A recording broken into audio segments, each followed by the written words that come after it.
Hashtag Trending would like to thank Meter for their support in bringing you this podcast.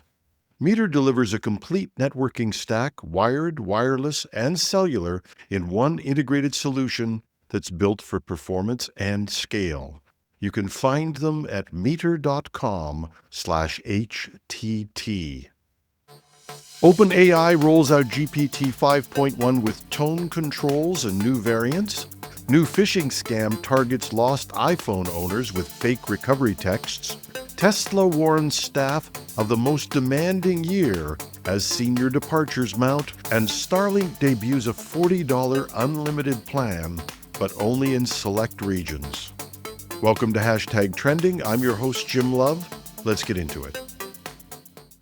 OpenAI has released GPT 5.1, an update to its main language model that adds two new variants: tone-controlled responses and improvements in reasoning and clarity. The rollout began November 12th for paid users, and free users will follow. The update introduces two new models, though. GPT 5.1 Instant is built for quick conversational responses with warmer, more natural wording. GPT 5.1 Thinking is designed for deeper analysis, giving the system more processing time for multi-step work like coding, research, or mathematical reasoning. A new tone selection feature lets users choose from presets such as professional, friendly, quirky, and even cynical. OpenAI says the model adjusts language and explanations automatically, which should cut down on manual rewriting when communicating with different audiences. The company is also reporting better benchmarking results across coding, logic, and mathematics. It says that GPT 5.1 produces fewer generic responses and follows instructions more reliably. Paid users will keep access to the earlier GPT-5 model for the next 3 months during a transition period. I've played with it myself, and without resetting anything, I've noticed a real change in tone and response. A quick example might show how this plays out. When asked to explain a neural network in one sentence, the older versions would give a technical description, referencing biological structures and codes. GPT 5.1, set to professional tone, would describe it as a computing system that learns patterns from data. In friendly tone, it would call it a set of connected layers that learn patterns the more they're used. OpenAI says that the rollout will continue as the new versions replace the older defaults. While this is the big news on the OpenAI front, it happens in the shadow of some troubling issues related to mental health. Our Project Synapse group will be discussing this and more on this weekend's show. You can catch us Saturday morning. A new phishing scheme is targeting people with lost iPhones, using messages that imitate Apple's device recovery alerts to steal Apple ID credentials. The scam starts with the information a user puts on a lost iPhone's lock screen. Attackers copy the phone model, color, and the contact number the owner lists. They then send a text or an iMessage claiming the device has been found. The message links to what looks like an official Apple page, but it actually leads to a fake login form designed to collect Apple ID usernames and passwords. Once the attackers have those credentials, they can try to bypass the activation lock that prevents a stolen phone from being reused. The Swiss National Cybersecurity Center says the messages can be convincing, especially when they reference the correct device details. The agency also notes Apple does not send text messages to report a recovered phone and advises users not to click links in unsolicited notifications. Its guidance is to enable lost mode through Find My app, set a PIN for the SIM card, and ignore any external login prompts that appear after reporting a device missing.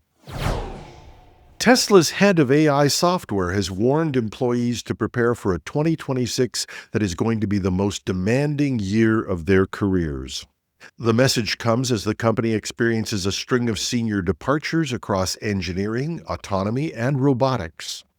Ashok Alaswamy, who heads Tesla's Autopilot and Optimus software efforts, delivered the warning during an all-hands meeting last month.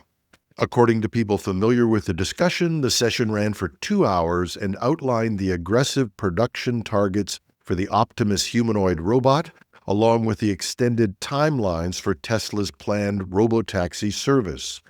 One person who attended described the meeting as a rallying effort to reinforce the scale of what's ahead.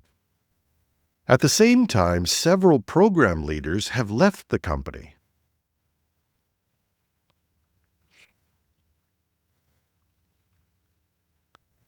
The heads of both the Model Y and Cybertruck programs resigned earlier this month, and other engineers focused on autonomy, robotics, and manufacturing have exited throughout the year. Tesla also reorganized parts of its AI and compute group, shutting down its Dojo supercomputer team earlier in the summer. The combination of ambitious goals and ongoing turnover is raising questions about execution risk. Elon Musk has tied much of Tesla's long-term value to progress in robotics and autonomous driving, and both will be central to the company's performance in 2026. And with the way this is tied to Elon's compensation, without that progress, he doesn't get his guest shot on Who Wants to Be a Trillionaire.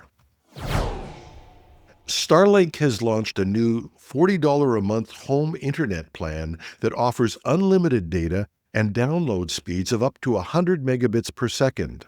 It's the company's lowest priced tier so far, but it's only available in select parts of the U.S. Called Residential 100 megabits per second, the plan is aimed at smaller households and users who don't need the higher throughput of Starlink's standard residential packages. It includes unlimited data and has no upload restrictions, but speeds may slow down during congestion. So far, the option is showing up only for customers in certain regions. Reports have come in from states including Nebraska, Minnesota, and Nevada, with others seeing it in parts of California, Oregon, Arizona, and New Jersey. Starlink hasn't provided a full list and simply says the tier is available in selected areas only. The plan sits below Starlink's existing residential options, which cost between about $80 and $120 for the highest speed package. These options offer faster downloads and priority access to bandwidth during peak hours. There's still no timeline for this wider availability, and Starlink has not commented on how it decides which regions qualify for the lower-cost plan. And that's our show. Once again, we'd like to thank Meter for their support in bringing you this podcast. Meter delivers full-stack networking infrastructure, wired, wireless, and cellular to leading enterprises. And working with their partners, Meter designs, deploys, and manages everything required to get performant, reliable, and secure connectivity in a space. They design the hardware, the firmware, build the software, manage deployments, and run support. It's a single integrated solution that scales from branch offices, warehouses, and large campuses to data centers. You can book a demo at meter.com/HTT. That's meter.com/HTT. I'm your host, Jim Love. Have a fantastic Friday.